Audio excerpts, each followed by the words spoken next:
Hey, so what's up mga pare ko? Meron nga tayong konting aberya sa paparating na FIBA Asia Cup 2017. Bakit nga ba hindi pa sigurado ang 5 All-Star ng ating Gilas Pilipinas sa paparating nga na FIBA Asia Cup 2017? Alamin natin lahat yan dito mga pare ko. Subscribe! Tara na mga pare ko. Kung gusto nyo akong talunin, ma-shoutout at manalo ng mga papremyo na ito, just go to filipinashoops.com and then bumuo ka ng iyong super team at talunin kaming lahat na sumali dito at pwede kang manalo ng 300 pesos load at mga cash. At pagkatapos mong isubmit, like yung kanilang page para malaman mo kung sino ang nanalo at iba pang mga updates. So heto nga, hindi pa nga pinapayagan ng 5 ito, si Fajardo, si Aguilar, si Romeo, Abueva at si Maliksi. Dahil nga bragging rights lang ang paglalabanan sa FIBA Asia 2017 sa Lebanon at hindi naman daw ito way para makapasok sa World Cup o Olympics. Pero kahit na ganun pumayag naman yung 7 teams sa PBA na ibigay nga yung kanilang mga star players. Yung Rainer Senya ay 3 ang pinahiram na players, si Norwood, si Tolomia at si Almazan. At dagdag pa ni Coach Chot Reyes, sanay na nga daw siya sa mga ganyang pangyayari dahil ng mga nakaraang taon daw.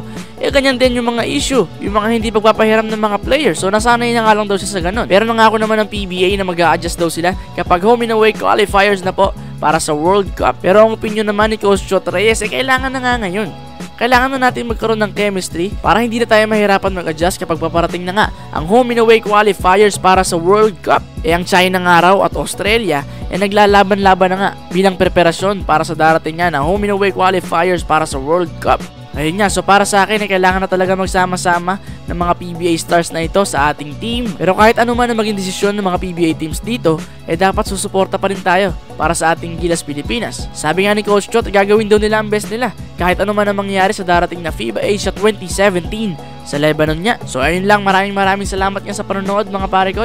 Gusto ko naman malaman ngayon kung ano yung inyong opinion. Like the video kung tingin nyo dapat na talaga magsama-sama ang mga players na ito habang maaga pa. At syempre dislike naman kung tingin nyo okay lang naman yan. Wala namang pinaglalabanan sa FIBA Asia 2017. So ayun lang, tignan natin yung inyong mga feedback mga pare ko. Maraming salamat sa panonood. This is W Gameplay guys. Thanks for watching. Bye bye.